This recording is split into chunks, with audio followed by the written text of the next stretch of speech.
जंग तो खुद एक मसला है, जंग क्या मसलों का हल देगी। मिडिल ईस्ट में शुरू हुई जंग के प्रभाव अब धीरे धीरे पूरी दुनिया पर असर डालने लगे हैं और इसी कड़ी में यह असर अब भारत पर भी पड़ने लगा है। नमस्कार, बहुत स्वागत है आप सभी का। वक्त हो चला है पंचलाइन का और मैं हूं प्रताप सिंह आपके साथ। भारत सरकार के विदेशी मुद्रा और ईंधन के संरक्षण की अपील के बाद पूरा देश इसमें अपनी सक्रिय भागीदारी निभा रहा है, लेकिन बावजूद इसके आम आदमी की मुसीबत कम होती हुई नजर नहीं आ रही।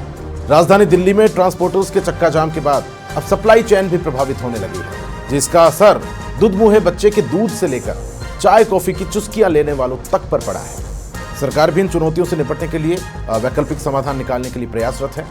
इस मुसीबत के दूरगामी परिणाम क्या कुछ हो सकते हैं और इसका समाधान कैसे निकलेगा, आज इसी पर चर्चा करेंगे। बहुत स्वागत है आप सभी का। मेरे साथ इस चर्चा में कुछ खास मेहमान जुड़े हैं, जिनका सबसे पहले तारुफ मैं आपके साथ कराऊं। डॉक्टर पीके कोटिया जी मेरे साथ जुड़े हुए हैं, जो कि अर्थशास्त्री हैं। आपका बहुत स्वागत है पीके जी। सुरेश पूनिया जी, जो कि ट्रांसपोर्ट एसोसिएशन से जुड़े हुए हैं, आपका भी बहुत स्वागत। संदीप भगेरिया जी, पेट्रोल डीजल एसोसिएशन से मेरे साथ जुड़े हुए हैं, और मेरे सहयोगी रामस्वरूप मेरे साथ जयपुर से जुड़े हुए हैं। तो सभी खास मेहमान मेरे साथ जुड़ गए हैं इस चर्चा को लेकर। सबसे पहले डॉक्टर पीके कोटिया जी, जो कि अर्थशास्त्री हैं, मैं आपका रुख करना चाह रहा हूं। देखिए, मिडिल ईस्ट में जिस तरह के हालात बने हुए हैं, युद्ध की स्थिति जो है उसकी गूंज अब भारत के बाजारों तक सुनाई पड़ने लगी है। किस तरह से आप देख रहे हैं, आपकी पहली प्रतिक्रिया तमाम जो अभी परिदृश्य बना हुआ है उसको लेकर? जी देखिए, ये जो सिचुएशन क्रिएट हुई है और ये जो क्रिएट हुई है, ये हम सभी जानते हैं कि यूएसए और ईरान और इजराइल के बीच में जो कुछ हुआ है, और उससे हमारा जो बोल रहा था, आवाज कट रही है चैनल से, डिस्टर्ब आ रहा बहुत। पीके जी, आप अपनी बात जारी रखें। हाँ जी, तो ये जो हार्डवुड जो स्टेट की जो समस्या क्रिएट हुई है और उससे सप्लाई चेन में जो दिक्कतें आई हैं, उसका प्रभाव संपूर्ण विश्व पे पड़ा और भारत भी उससे अछूता नहीं रहा है।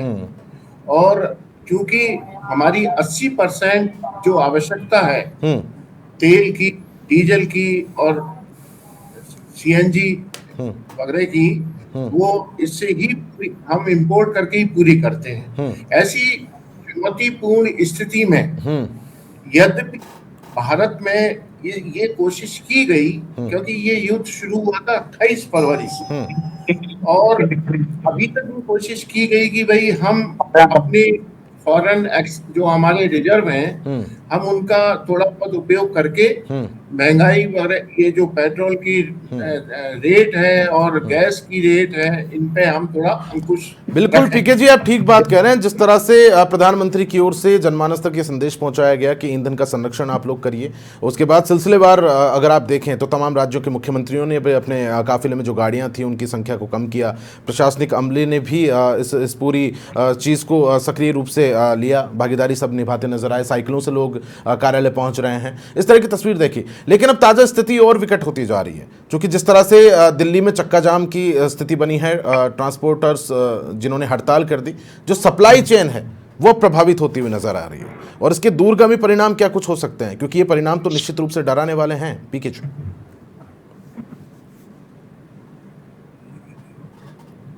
आप मेरे से जी पीके जी, मेरा आपसे सवाल है। ये जिक्र करना चाहता हूँ कि पैनिक बटन दबाने की इतनी अभी आवश्यकता नहीं है। हमें नेशनल इंटरेस्ट में कुछ अपने हैबिट्स में कुछ एडजस्टमेंट करने होंगे।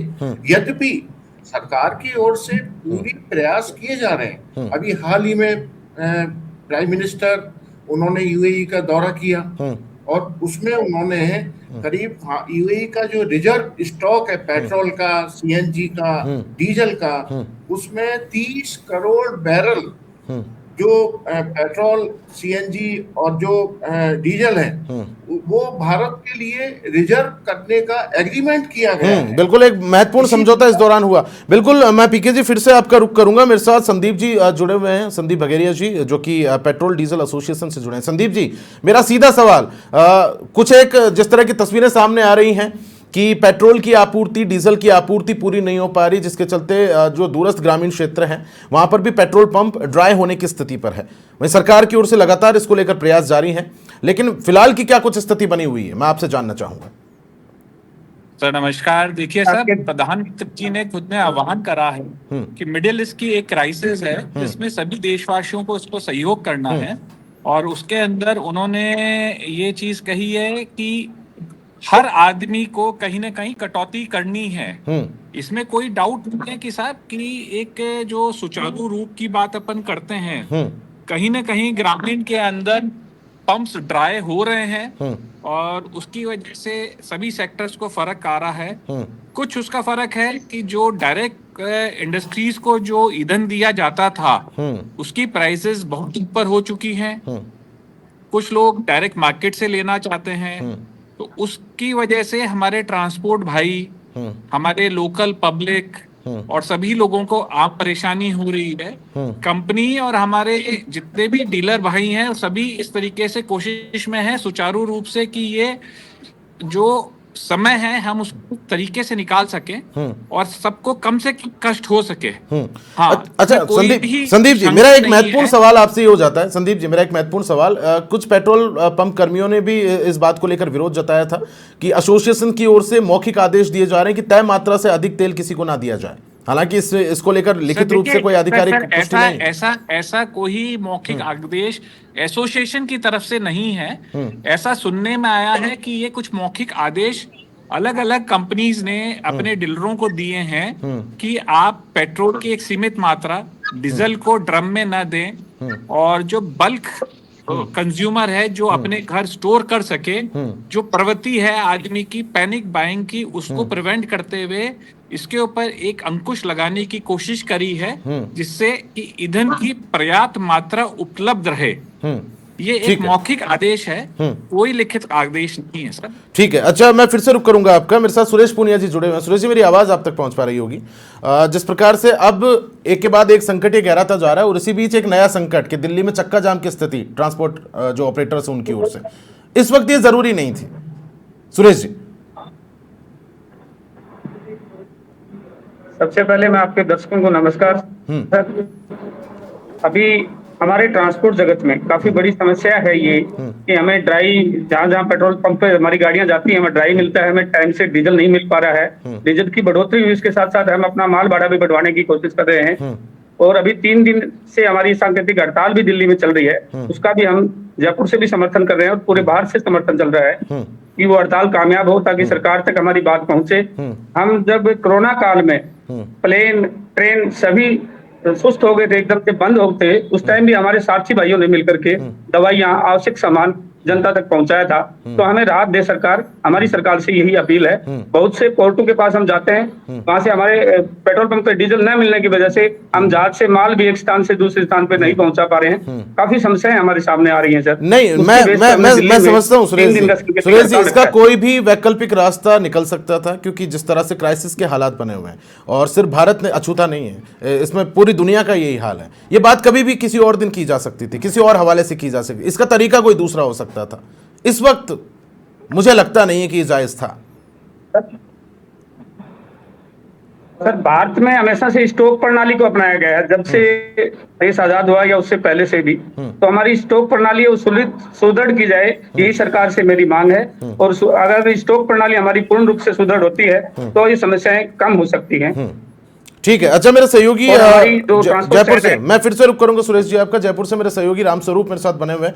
रामस्वरूप, जिस तरह से बाजार में महंगाई का दौर शुरू हो गया है, सरस दूध ने अपने दाम बढ़ा दिए हैं और डेली जरूरतों की जो सामान है तकरीबन वो सभी वृद्धि की ओर अग्रसर दिखाई पड़ रहे हैं। फिलहाल की क्या कुछ स्थिति है? देखिए, जाहिर सी बात है, जब भी डीजल के दाम बढ़ते हैं तो ट्रांसपोर्ट के रेट बढ़ेंगे। तो ट्रांसपोर्ट स्टेशन महंगा होगा तो जाहिर तौर पे जितने जो भी सामान हमारे हर घर तक पहुंचता है उस पर उसका असर पड़ना लाजमी है। हम देखते हैं कि जब भी ऐसी स्थिति बनती है तब कई चीज़ों में जो है महंगाई बढ़ती है और इसका असर पूरा प्रत्येक व्यक्ति, प्रत्येक घर तक पहुँचता है। और अब हम बता दें कि जिस तरह से ये कदम उठाया है एसोसिएशन के द्वारा, कि जिस तरह से ये फरमान जारी किए जा रहे हैं बार बार मौखिक रूप से या व्हाट्सएप मैसेज के रूप में, इस तरह के जो फरमाने जारी नहीं होने चाहिए, क्योंकि सेंट्रल गवर्नमेंट और राज्य सरकार है, वो चाहे तो कोई अधिकृत पाबंद कर सकती है कि भी इतना बेचैन करना है, इतना नहीं करना है, लेकिन लिखित में किसी तरह का कोई फरमान, कोई आदेश जो है कंपनी के तौर से नहीं है। ऐसे में इसको जो है एक तरह से मौखिक रूप से ही कह सकते हैं कि एक आरोप है, क्योंकि ऐसा कोई बात सामने आई नहीं है कि फरमान हो जो कोई लिखित में आदेश हो, आदेश कुछ नहीं है। लेकिन इसकी वजह यह कह सकते हैं कि इससे परेशानी बहुत जरूरी हो रही है। कानून व्यवस्था बिगड़ने की संभावना जताई थी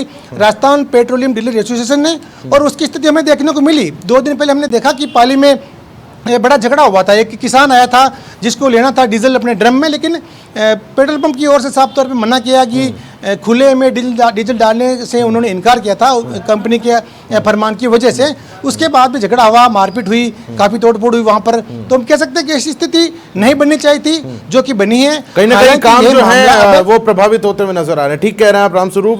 सहयोगी मेरे साथ के सिंह बीकानेर से जुड़े हुए हैं कि जिस तरह के हालात बने हुए हैं, चूंकि आप ग्राउंड रिपोर्ट, बीकानेर की ग्राउंड रिपोर्ट क्या कहती है, किस तरह के हालात है धरातल पर?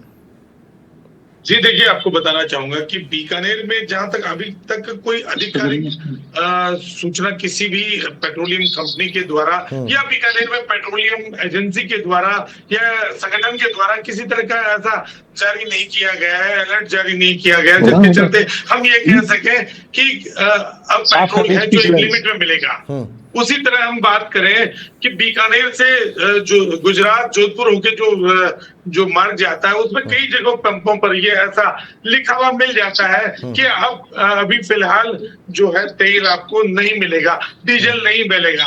ऐसी सूरत में बड़ी परेशानी का सामना करना पड़ता है, जिसके चलते ये माना जा सकता है कि आपको भी जानकारी दूं कि बीकानेर की जो रासीसर जो जगह है, जहां पर खासतौर पर आरटीओ डिपार्टमेंट के अगर माने तो रेवेन्यू देने वाला यानी सबसे ज्यादा ट्रकर्स है वहां पर। एक व्यक्ति के पास 200 से 300 ट्रक है, तो कहीं ना कहीं उनका काम है। जो चक्का जाम जैसी स्थिति है फिलहाल नहीं है, लेकिन उम्मीद ये की जा रही है कि इस तरह की अगर समस्या होती है तो कहीं ना कहीं चक्का जाम जैसी स्थिति आती है। वहीं हम बात करें डीएसओ जो कि बीकानेर के नरेश शर्मा है, खाद्य नागरिक आपूर्ति मंत्री सुमित गोदारा है, उनके द्वारा किसी भी तरह का कोई अलर्ट नहीं है जारी किया हुआ। इन लोगों का कहना है कि बराबर बीकानेर जिले में कहीं भी पेट्रोल, डीजल की, गैस की, सीएनजी की कहीं भी कोई दिक्कत नहीं है, सभी चीजें हैं वो स्थितियां नियंत्रण में कुल मिलाकर। ठीक है। अच्छा, सहयोगी मेरे साथ स्वदेश कपिल अलवर से मेरे साथ जुड़े हुए हैं। अलवर की क्या कुछ रिपोर्ट है स्वदेश?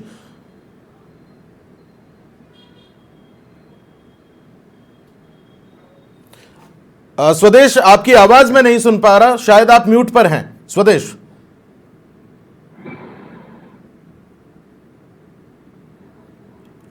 आपकी आवाज नहीं पहुंच पा रही स्वदेश।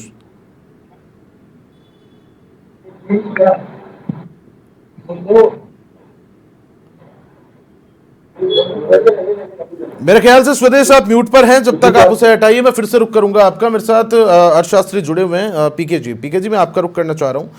भारत की जो अर्थव्यवस्था है, क्या ग्लोबल वॉर्स का जो है उनकी कीमत चुकाने लगी है? क्या लगता है आपको?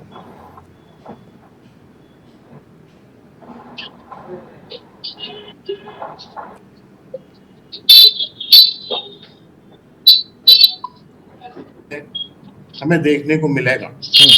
हमें एडजस्टमेंट करने होंगे फॉर सम टाइम, और सरकार के साथ सहयोग करते हुए हमें अपना भी कुछ हैबिट्स वगैरह में चेंजेस लाने होंगे।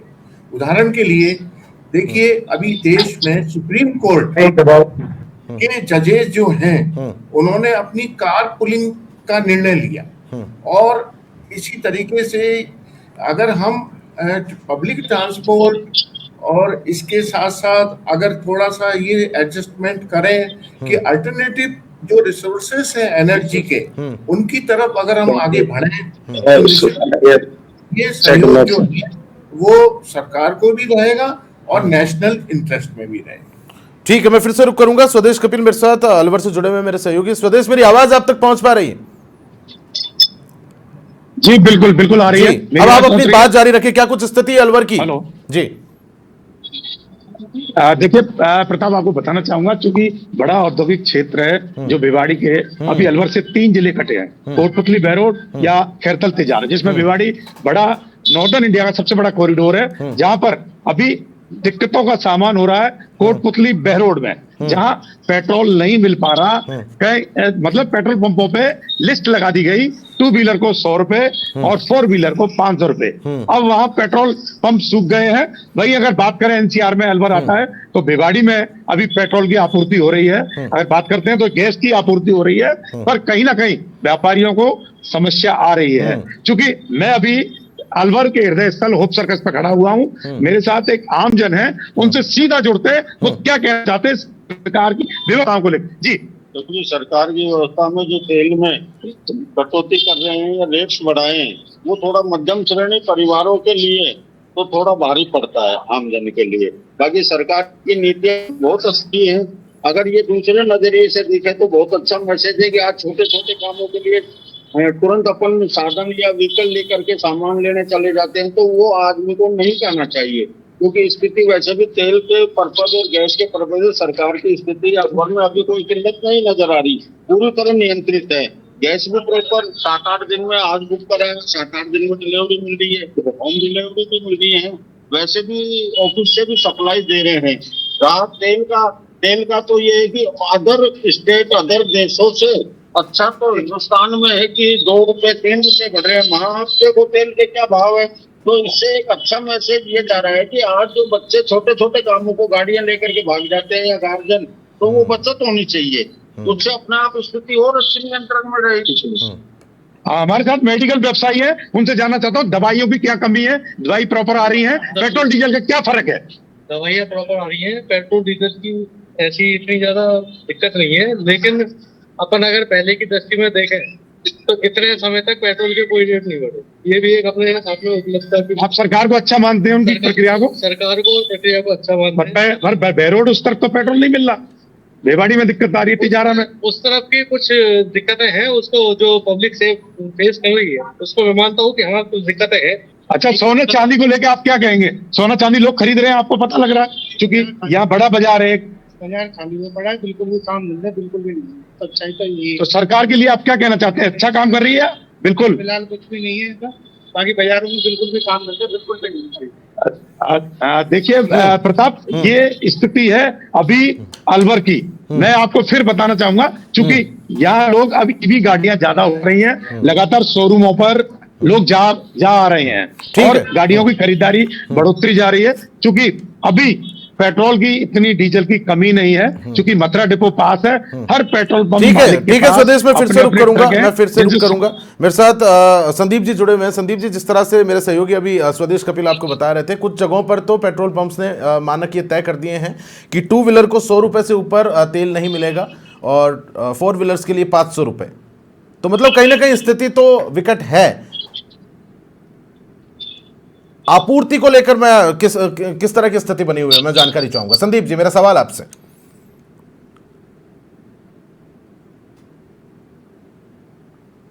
संदीप जी, आप सुन पा रहे हैं? लगता है मेरी आवाज उन तक नहीं पहुंच पा रही।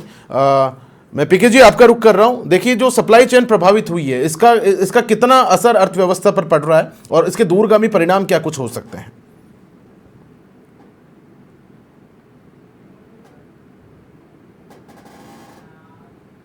ये जो समस्या पैदा हुई है, ये सेल्फ कोई गवर्नमेंट का इसमें कोई रोल नहीं है। बिल्कुल, इसमें अगर रोल है तो जो ग्लोबल क्राइसिस क्रिएट हुआ है उसी के कारण ये समस्या पैदा हुई है।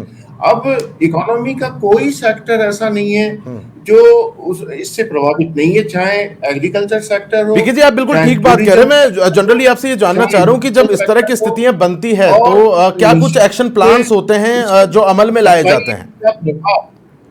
पीके, कुछ इंटरनल जो ब्लैक है, जो स्टॉक होल्डिंग है, या हमें थोड़ा अफवाहों से भी दूर रहकर सोचना होगा कि पैनिक ना होते हुए सरकार को हम जितना सहयोग कर सकें उतना अपनी तरफ से करना चाहिए। और जैसा कि अभी कहा भी गया था कि हमें अल्टरनेटिव जो ईवी जैसे ट्रांसपोर्ट का एक साधन है, ईवी की ओर हमें थोड़ा देखना चाहिए, कुछ अपनी आदतों में परिवर्तन करने की सुधार लाना चाहिए। आवश्यकता भी ठीक है, मेरे पास समय की थोड़ी सी कमी है, मैं क्लोजिंग स्टेटमेंट की ओर आ रहा हूं। सबसे पहले पीके जी मैं आप ही का रुख कर रहा हूं, क्लोजिंग आपके आखिरी प्रतिक्रिया जिस तरह के हालात बने उसको लेकर। देखिए, मैं इन हालातों को एक अस्थायी हालात मानता हूं। आने वाले 4-5 महीने में सरकार के द्वारा भी दूरदर्शी कदम उठाने की कोशिश की जा रही है, तो अभी इतना पैनिक होने की जरूरत नहीं है। ठीक है, वेट एंड सी, और आने वाले समय में निश्चित रूप से स्थिति में सुधार होगा। मैं संदीप जी आपका रुख कर रहा हूं, आपका क्लोजिंग स्टेटमेंट जिस तरह के हालात बने हुए उसको लेकर क्या कुछ अपील आपकी ओर से रहेगी?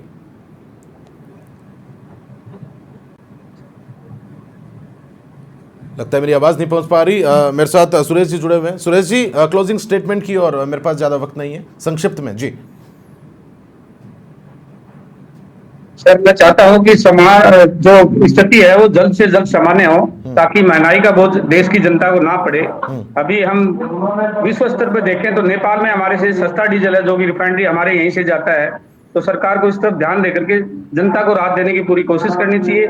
मैं हमेशा ट्रांसपोर्ट ट्रेड के लिए काम करता हूं, कई संगठनों से जुड़ा होने के नाते मेरे पास खबरें आती रहती है कि जिस तरह से पेट्रोल डीजल के दाम बढ़े हैं, हमारे माल भाड़े में 10 रुपए प्रति किलोमीटर की इजाफा हुआ है, तो वो सीधा सीधा बोझ आम जनता पे पड़ेगा ट्रांसपोर्टर के साथ साथ।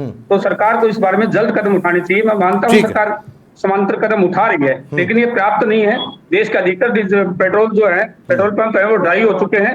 अभी मैंने प्राइवेट कंपनियों का कुछ स्टेटमेंट देखा, नायरा जो कंपनी है उसने हमने 3500 पेट्रोल पंप बंद कर दिए। ठीक है, ठीक है, ठीक है सुरेश जी, ठीक है। मेरे पास समय की थोड़ी कमी है। आप सभी का बहुत बहुत शुक्रिया इस खास चर्चा में हमारे साथ जुड़ने के लिए। इसके साथ ही मेरे जो सहयोगी जुड़े हुए थे उनका भी बहुत शुक्रिया, और फिलहाल के लिए पंच लाइन में।